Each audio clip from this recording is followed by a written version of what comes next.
Hello friends, मैं doctor Mayuri Kothiwala हूँ। मेरे चैनल में आपका स्वागत है। आज इस वीडियो में मैं आपको 9 ऐसी इंपॉर्टेंट चीज़ें बताऊंगी जो आपको अपनी प्रेगनेंसी में कम्प्लीटली अवॉइड करनी चाहिए और भूल कर भी नहीं करना चाहिए उनको। तो इसमें सबसे पहले आता है डाइट। डाइट में आपको क्या क्या नहीं खाना है। तो इसमें होता है अनपैस्चराइज्ड डेयरी प्रोडक्ट्स, जैसे कि हो गया कच्चा दूध। इसमें देखा गया है कि बहुत सारे बैक्टीरिया होते हैं जो अगर आप कंज्यूम करते हैं तो आपके पेट में गड़बड़ कर सकते हैं, दस्त हो सकते हैं, उल्टी हो सकती है। तो ये आपको अवॉइड करना चाहिए। देन आता है कच्चे अंडे। अगर आप एग्स खाते हो तो आप उनको या तो बॉईल करके खाएं या कुक करके खाएं। कच्चे एग्स, रॉ एग्स जो होते हैं, जैसे कि आइसिंग, केक के आइसिंग में यूज़ होते हैं, आइसक्रीम बनाने में यूज़ होते हैं, तो वो आपको नहीं लेने हैं क्योंकि उसमें भी आप ये गैस्ट्रिक अपसेट होने के चांसेस रहते हैं। इसके अलावा आती हैं कुछ फिशेस, जैसे कि शार्क फिश, कई लोग खाते हैं उसको, सी फूड खाते हैं, तो इसमें मर्क्यूरी का कंटेंट बहुत ज़्यादा होता है। तो आपको वो जो हाई मर्क्यूरी कंटेंट वाली फ़िश है, फ़िश खाना मना नहीं है प्रेगनेंसी में, आप फ़िश खा सकते हैं, लेकिन जो हाई मर्क्यूरी कंटेंट वाली फ़िश होती है जिसमें मर्क्यूरी का अमाउंट बहुत ज़्यादा होता है, ये मर्क्यूरी बच्चे के लिए टॉक्सिक होता है, तो इन फिशेस को आपको अवॉइड करना है। और अनकुक्ड मीट, कच्चा मीट नहीं खाना है। अगर आप मीट खाते हैं, नॉनवेज खाते हैं, तो उसको अच्छे से पका के खाना है। अदर दैन दिस, आपके जो वेजिटेबल्स हैं आपको अच्छे से उनको वॉश करना है और फिर ही कंज्यूम करना है।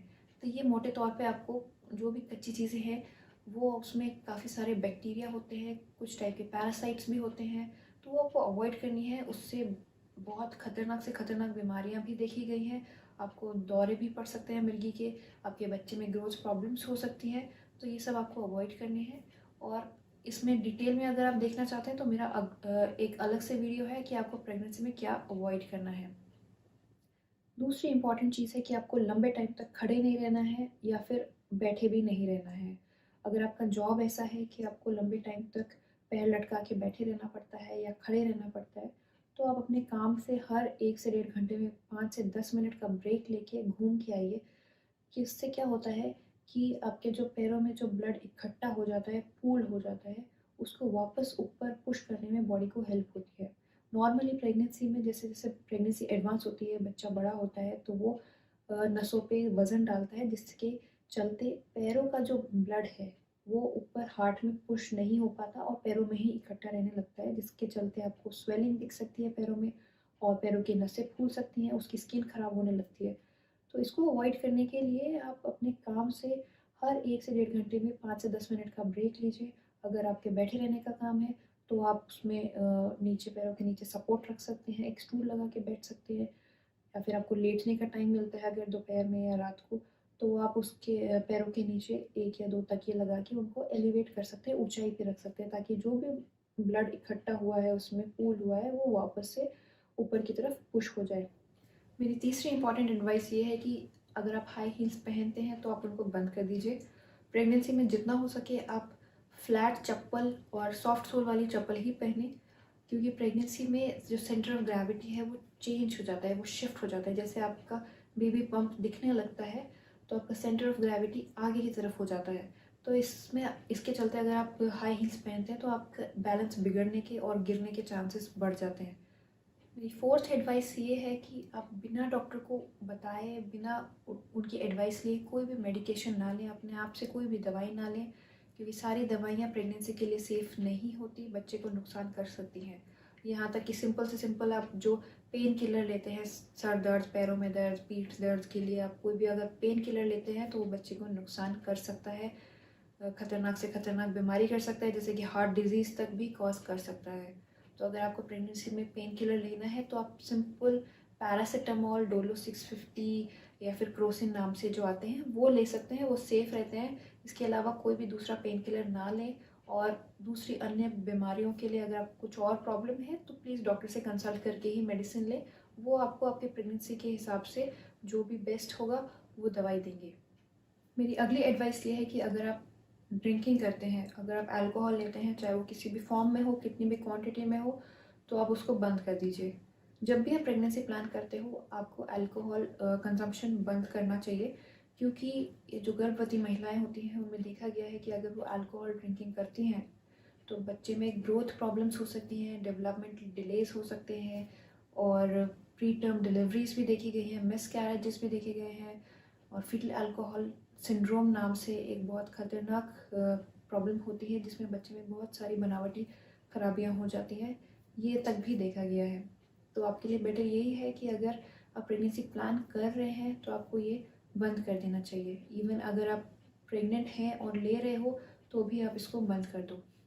मेरी अगली इंपॉर्टेंट एडवाइस ये है कि अगर आप स्मोकिंग करते हैं, चाहे वो एक्टिव स्मोकिंग हो या फिर पैसिव स्मोकिंग। पैसिव स्मोकिंग मतलब आपके आसपास कोई स्मोकिंग करता है या आपके घर में कोई स्मोकिंग करता है या ऑफिस में कोई करता है, तो उससे भी बच्चे को नुकसान हो सकता है।